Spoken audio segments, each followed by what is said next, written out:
faut que tu prophétises encore sur un grand nombre de peuples et de nations et de langues et de rois. Apocalypse 10, verset 11. ASJH 1889 du Cap Haïtien.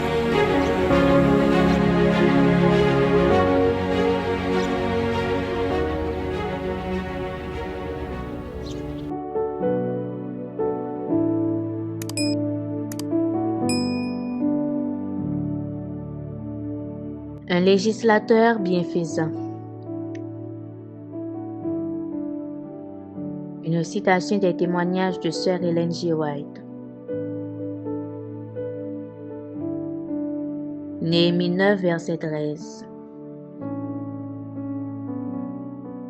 Tu descendis sur la montagne de Sinaï, tu leur parlas du haut des cieux, et tu leur donnas des ordonnances justes, des lois de vérité, des préceptes et des commandements excellents.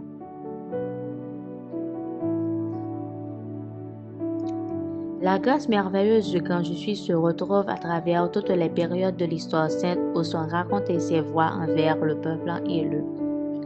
Jamais il n'accorda aux hommes des preuves plus éclatantes de sa présence que lorsque, reconnu comme seul monarque en Israël, il lui donna sa loi, que l'on vit sa marche effrayante à travers le camp et sa main invisible y présenter le sceptre de son ineffable majesté. Ce ne fut pas seulement à l'avènement du Sauveur, mais à travers tous les siècles qui suivirent la chute et la promesse de la rédemption, que Dieu était en Jésus-Christ, réconciliant avec lui le monde. 2 Corinthiens 5, verset 19. Dans toutes les manifestations de la présence divine en Israël, c'est par son Fils que Dieu révélait sa gloire, ce Fils qui était à la base et au centre du système des sacrifices, tant dans l'âge patriarcal que sous l'économie judaïque.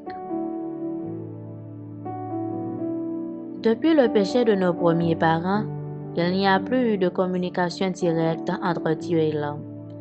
C'est entre les mains de son Fils que le Père a remis le monde pour qu'il le rachète par son œuvre médiatrice, tout en revendiquant la sainteté et l'autorité de la loi.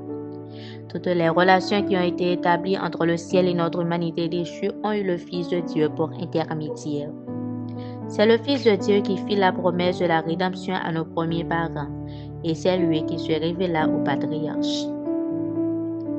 C'est lui qui donna la loi à ce peuple. C'est Jésus-Christ qui, du Sinaï enflammé, prononça les 10 préceptes de la loi de son Père. Et c'est lui encore qui remit à Moïse cette loi gravée sur les tables de pierre. Bien avant de venir sur la terre sous forme humaine, Jésus était la lumière de son peuple et du monde. La première lueur qui filtra à travers les ténèbres dont le péché avait enveloppé la terre nous est parvenue par Jésus-Christ. Et c'est à lui que nous devons chaque rayon de lumière divine destiné aux humains. Dans le plan de la rédemption, c'est lui l'alpha et l'oméga, le premier et le dernier. Puissance de la grâce, page 43, paragraphe 2 à 6.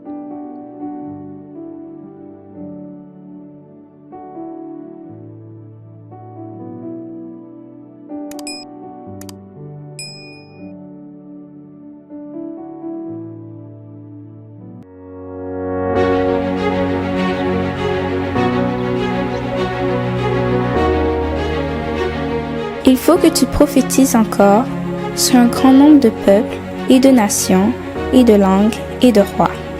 Merci d'avoir écouté cette présentation. Si vous souhaitez prendre part à la mission que Jésus-Christ confie à notre Église, contactez-nous via les coordonnées suivantes: ASJH 1889, caphaïtien@gmail.com, pour WhatsApp 509 32 32 41 42.